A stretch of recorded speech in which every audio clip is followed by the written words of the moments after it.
I also want to say thanks for having me here and thanks for coming out tonight. Pat is definitely a tough act to follow, but thankfully I have pictures, so hopefully that's going to help. When I started to think about developing a presentation that could somehow communicate the healing power of the great outdoors, I started to feel a little bit stumped, because here we are in an auditorium talking about the healing power of the great outdoors. So the way that I thought we could communicate that most effectively was to bring as many pictures as possible, and I also have a video of our event, Paddle to a Cure, to show you at the end as well. So hopefully that will translate well, even though we are in the indoors for tonight. So for me, I've known about the healing power of the great outdoors for a long time, and what I do as an expedition leader is take people into the outdoors so they can have their own healing experience there. In the year 2000, I was one of 4 women who started an event called Paddle to a Cure. We had all been leading expeditions for a long time, and we decided that in the year 2000 things were going to change for us.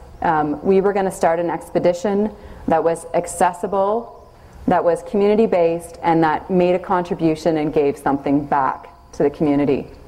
One of the other co-founders, whose name is Sarah Osterhuis, and I both had personal experience with breast cancer, in that both of our mothers were breast cancer survivors at that time.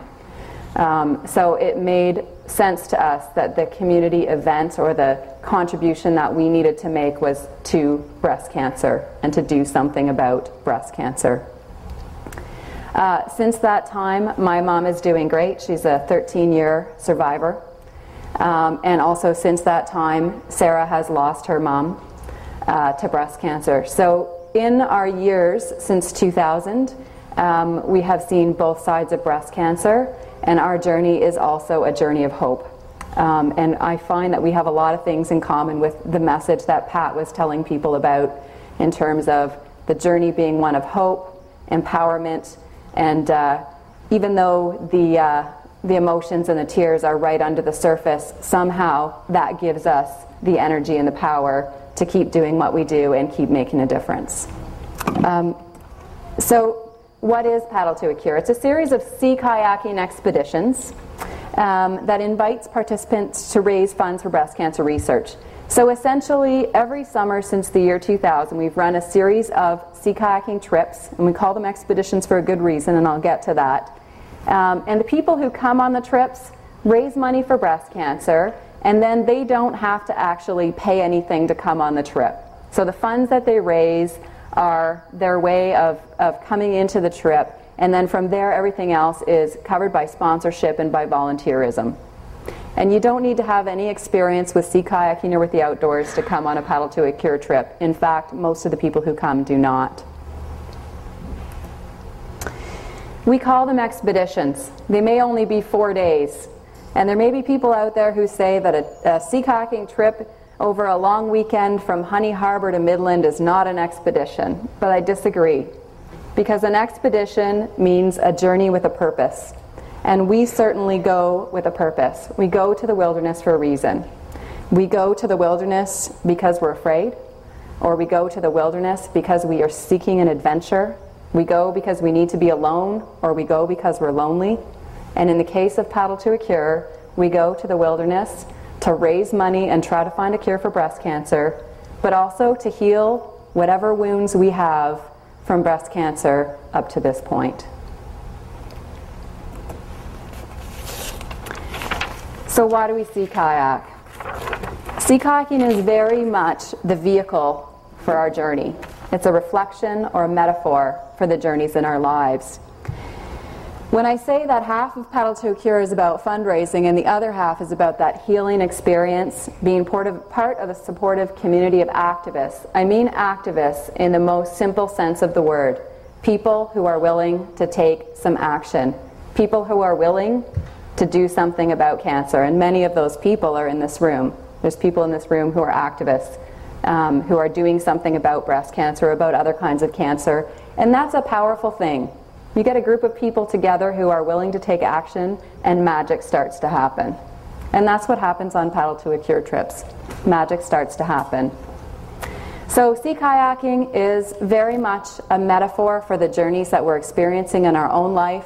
The wilderness is very much a metaphor for what we experience on the inside as well. So we call it the wilderness without and the wilderness within. And they're very much a similar journey. So what's it like to come on a trip? Well, beginners are absolutely welcome on our trips. As I said, most of the people who come are beginners. You don't need to know how to do any of this in order to come out on one of our trips. I want to read a quote from one of our participants from the very first year we started in the year 2000. She came on our survivors trip that year. Every year we have a trip that is set aside just for breast cancer survivors. Since that time, she has been one of our key volunteers. She has become a very close friend, and she has also become an expedition leader. And she says, "Paddle to a Cure has impacted me greatly. I was into 6 months of chemotherapy when I participated in the survivors trip. The side effects were becoming difficult. Emotionally and physically, I was at my lowest. I wanted to quit. People around me began to worry. I was unsure about going on the kayak trip, but at the last moment I went. I was out in nature with a group of people as connected to cancer as I was. We paddled, talked, and ate. Eating's a big part of our trips. Through the course of the trip, I began to feel strong and healthy. After the trip, I used the memories like a mantra. When times were tough, I imagined the kayak gliding through the water with me paddling. Now I had the strength to finish my chemo and the will to never quit anything else again." All of our trips are led by women. In truth, part of the reason we do it that way is because that's the way we started. When we started in the year 2000, it was 4 women. We took the entire summer and we led expeditions all summer long. It was an incredible experience for us. It changed our lives. Since then, we've had a lot more volunteers, a lot more expedition leaders come on board, and every year we sort of reevaluate our decision. Do we need to keep all the trip leaders as women, or should we also invite men to participate in leading our expeditions?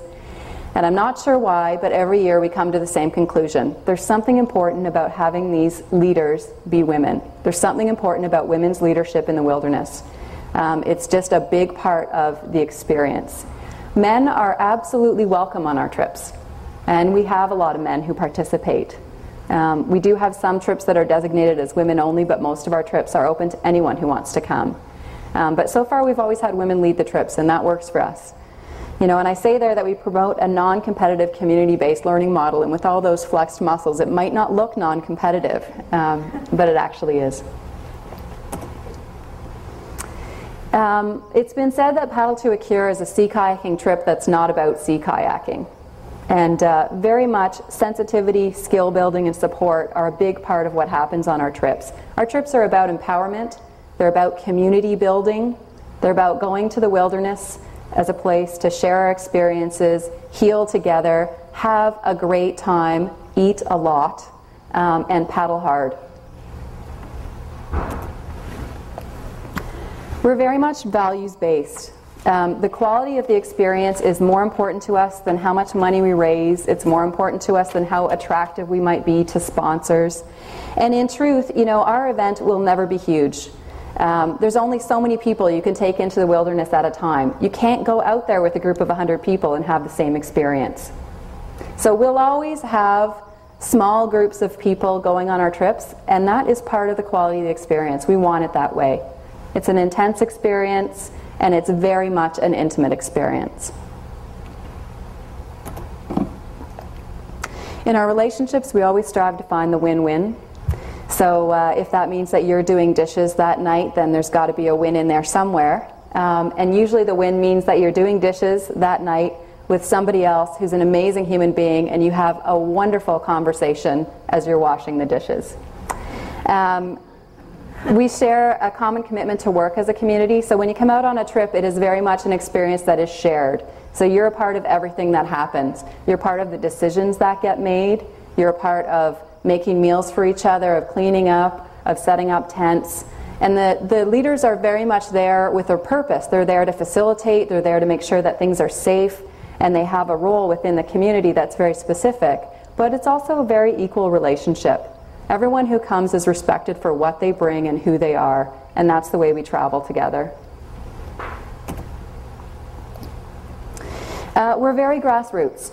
Paddle to a Cure is accessible and it's personal. As I said, we're a small event, and our community is quite small too, and it's really very much based on the people who show up. So anyone who comes to volunteer in our community has a say, they have an influence on the direction that we take in the future, and you know, every year we change, we evolve, we adapt, based on the people who come. We're definitely volunteer-based. At this point, everyone who designs our website, who guides a trip, who drives the truck, who answers the telephone is all volunteers. And there's something about that community that's pretty powerful too. We may not be the most professionally run event out there, but definitely the people who you interact with around Paddle to a Cure are committed to the quality of your experience. And they're committed to what they're doing. So those volunteers are amazing people. This is one of our trip leaders doing a headstand in a kayak. And as I said, people are welcome to come on our trips with whoever and whatever they're bringing with them. So being yourself is an important part of going on a Paddle to a Cure trip. Being fun, being yourself, all of those things start to come more naturally when you're in the wilderness. It's an environment where you can really just be who you are and get away from all the expectations and pressures of who society or, you know, other people in your life think that you should be. So the wilderness is a place to go to just be yourself, and sometimes that means being kind of silly.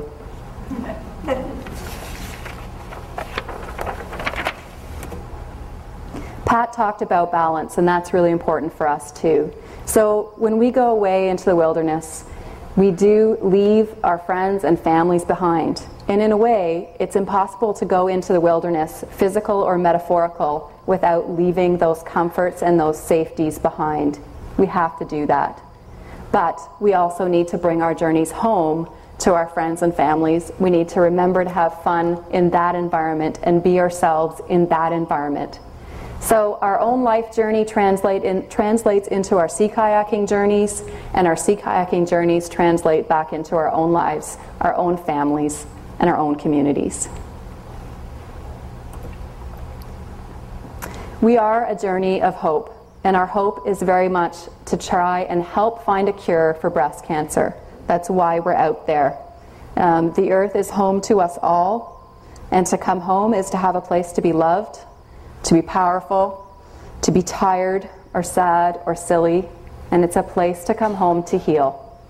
And so that's very much what Paddle to a Cure is about.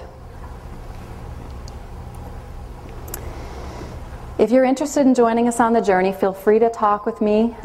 We also have a website which I'll tell you right now is not updated. So if you go on our website, you're going to find information about last year's expeditions. So give us a couple weeks, and as I said, we're volunteer-based, so these things take time.